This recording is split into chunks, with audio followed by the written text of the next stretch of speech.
What's up guys, welcome to Daily Dose of Reddit. This is your host, Zach, and today's subreddit is r/EntitledPeople. Alright, this story's called, Despite the Will, My Aunt Karen Thinks My Parents' Property Belongs to Her. Sorry for any mistakes in formatting and grammar, this is one of my first posts, and while English is my native language, it was also my worst subject in school, so please bear with me. This happened almost 5 years ago, and I just got notice yesterday that my entitled Aunt Karen has just died, and I got a call from her husband asking me to attend the funeral next weekend, and I declined. As did my older brother, Mark, for purposes of the story. Karen was my mother's older sister, and she constantly interfered in my mother and her children's lives. She never liked my father and always tried to tell my mother that she made a mistake by marrying him. She didn't like the name my parents picked out for my older brother, and my great-grandmother died the day before I was born. And when Karen found out they were going to name me after her, Karen freaked out and said she wanted to name her potential future kid that, so my mother couldn't use it. Then she tried to talk her out of it by saying it's too old-fashioned and kids would make fun of me, which they did, but for other reasons. See my username for a clue, Hedwig? She criticized both my brothers and my choice of friends, and even complained when I started playing softball because proper ladies didn't play sports, and if her daughter ever tried playing a sport, she would have her removed from the team. Spoiler, she never had children. The day after my 16th birthday, my parents drove on a business trip down to California. I live in Idaho. My dad said that when they got back, he would drive me to the DMV to get my license. He never did. Because on the drive to California, they hit a patch of ice, spun out, crashed, and died. I was a wreck for some time after that. I didn't even want to attend my high school graduation later because my parents wouldn't be there. Their will split everything evenly between my brother and I. At the funeral, my parents, who owned their own business, production manager Tim, was talking to my brother, and my brother told him that in a couple of weeks, he would step in and take over, and he was counting on Tim to run things smoothly until then, and help him in taking it over and learning the ropes. I had no interest in the business, other than that it was a guaranteed summer job when I was growing up, so I stayed out of it and just collected profit checks until I sold my half to Mark, and he continues to run the business to this day. Mark told Tim that he should assure the employees that their jobs were safe and that no major changes would be made. Then, one day, Aunt Karen showed up and began putting her stuff in my parents' office, and when Tim confronted her about this, she said his services were no longer needed and he was fired. Tim called Mark up, and Mark went down to the family attorney, some police, and necessary paperwork and had her removed, while she said the place was now hers because it was her sister's, so now she was the owner. As long as I have known her, she had never had a steady job, and has had 3 husbands, not counting the man who called me, never met him, and milked each one for as much as she could get until she divorced him. The next day, I was leaving for school. I walked, it was fairly close, about 10 minutes, and saw her car and moving van parked outside. She said she was moving into her house, and then said in a sickly sweet voice that for a reasonable rent, she would continue to allow me to stay there until I graduated high school. I went in and called my brother, and he again showed up with the family attorney, police, and all the paperwork and had her removed from the property. I was at school, so I didn't get to see what happened, but that night, Mark gave me a business card for a policeman who I assumed helped deal with all this, and told me that if I ever saw Aunt Karen on or near the property,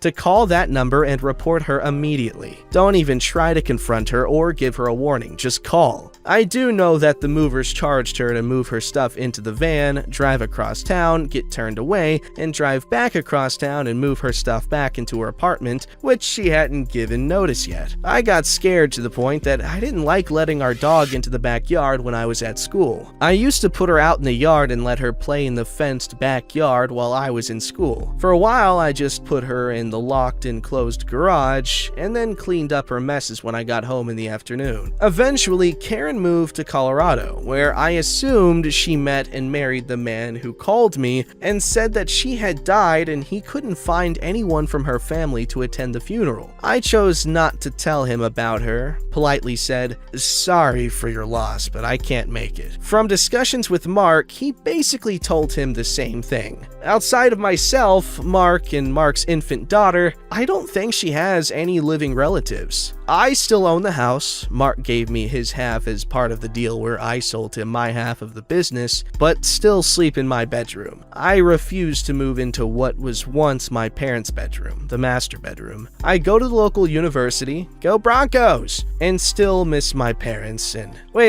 Boise State University, ew, and still miss my parents and think about them every day. And even though I am 21 in less than 2 weeks, own a large home and have a lot of money in the bank, I would trade it all to have my parents back. But I don't care about the how or why of Aunt Karen's death. Thank you for reading and sorry for the length. Wow, she does not seem like a very pleasant person. And damn, it sucks to have lost both of his parents like that young. Gosh dang. Well, good job on, where you went with it, OP.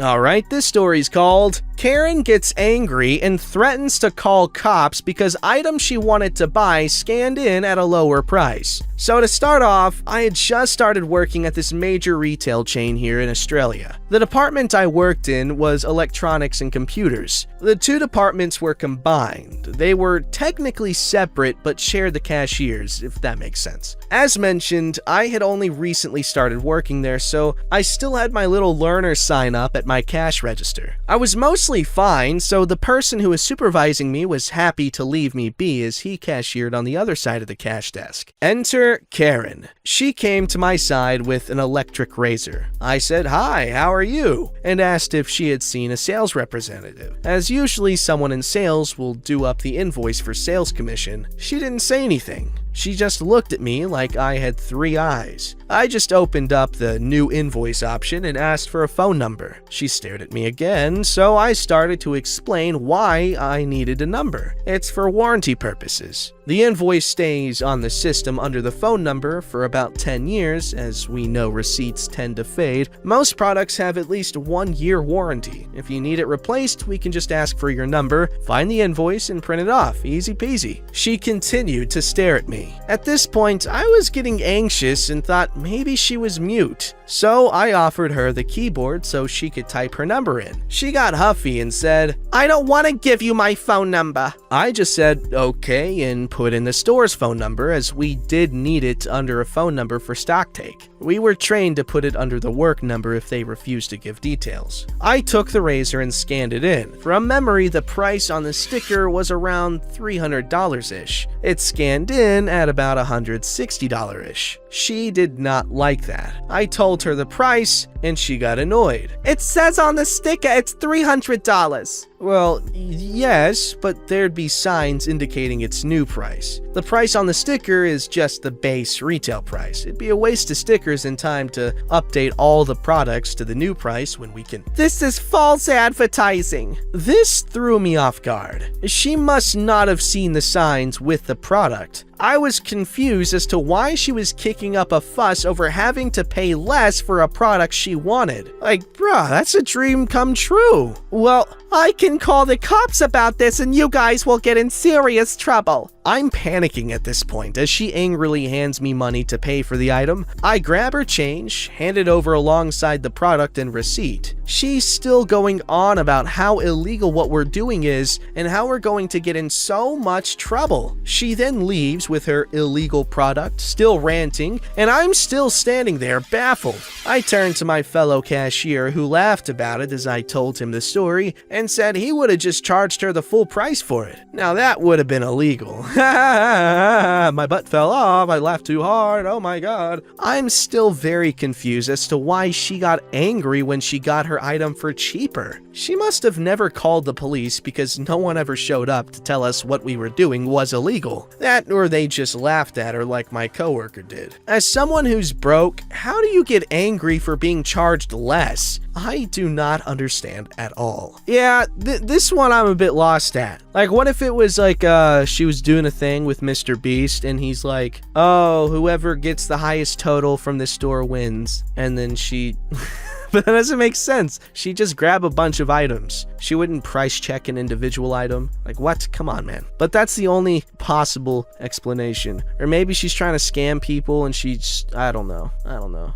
This story's called The Swiss Wedding from Hell. Sorry, it's a bit of a long one. My friend is seriously wealthy. He was born in England, but moved to Switzerland in his 20s to work in his dad's aviation firm. I met him when working in Paris, 2000, and we became pretty good friends, but only really because we were in the same place at the same time, two young English guys in Paris. His dad is extremely demanding as a boss and the CEO of the company. Ever seen the HBO series Succession? His family is just like that. His father plays his three sons off against each other. They are constantly bickering with each other and trying to get their father's validation. It's painful to watch. In 2009, he called me to tell me he was getting married to a Swiss girl. I hadn't met her, but I knew she was hard work. Back in the day of cheap flights, we used to meet up around Europe. She would constantly bombard him with messages and call the entire time to find out what he was doing. He asked me to be his best man, which I gratefully accepted. He would be getting married in some weird Gothic castle in Switzerland in January. He asked to bring my wife and daughter, and we would be seated on the top table with his parents and his brothers. I was honored, but decided not to take them. My daughter had just been born 2 months before. I really didn't want to put my wife through a wedding when she just wanted to relax at home. Besides, there would be no other kids going, and it would be -4 degrees, or 24 degrees Fahrenheit, at night in some castle in the middle of nowhere. I informed him I would be going alone. He wasn't happy about it, but accepted. I felt bad and said that I would do whatever to help with the wedding. Things got weird after that. I arrived at the wedding the night before and stayed with him in his apartment. His wife-to-be was just preparing to leave and stay in a hotel for the night and wouldn't even look at me. She completely ignored me as I arrived. There were really bad vibes in the apartment, like they didn't really want me there. She just sat on the sofa in the apartment glaring at me and eventually left for the hotel. I thought it was odd, but it was their wedding, so I just smiled and went along with it. We went out for a few drinks that night, and he was a little on edge. He screamed at a waiter for no reason for about 10 minutes, but apart from that, he was okay. The next day, with a hangover, we went to the castle for the wedding. I found out that I had been removed as the best man. He never told me, and his whole family just acted as if I had completely snubbed them by not bringing my wife and newborn baby, as if I had done it on purpose to ruin the wedding. I was told to help the band set up. I lay the tables and basically be on hand to help out, which I did. As I ran around bringing in glasses and boxes of wine, all the other guests were drinking champagne in the castle. I then found out I had also been removed from the top table and put in a corner table with his work colleagues he barely knew. None of them spoke English. I just sat there for the whole of the 8-hour wedding in total disbelief. I actually went out and stood in the -4 degree temperature night outside the castle just to take a break from sitting at the table pretending to enjoy myself. At this point, the bride came around with a guest book for everybody to sign. When one of the waiters put it in front of me, the bride snatched the book and moved it on to the next person without letting me sign it. At the end of the night, the band told me I had to help them pack up. I missed the wedding bus back to the local town and had to plead with some guests to drive me back so I wouldn't have to walk in the freezing temperatures, which they did begrudgingly. I went straight to the airport, slept for a few hours, and got a flight home. Edit, it's a bit of a weird story, so I'll hopefully clear up a few things. He is actually friends with my wife. We also met in Paris, which is why I think he was a bit offended. His wife and family are bonkers. Very rich, very superficial, they all hate each other. His wife thinks I'm a bad influence. We used to go out drinking a lot back in the day. His dad is really hard on him and it's really messed with his head. I did tell him about 1 week before that my wife and child wouldn't be going, after realizing that the castle was in the middle of nowhere. I helped out like an idiot because I actually felt guilty and wanted to look like I was helping him out because his dad was being very critical of of the organization. Yo, leave it to family to ruin a wedding. Why are wedding problems so significant? I know that it's like a very complex thing, lots of stuff going on, lots of different people working and doing their thing there. But geez, 99% of the time there's a problem at a wedding. It's because some stupid relative's being a stupid relative.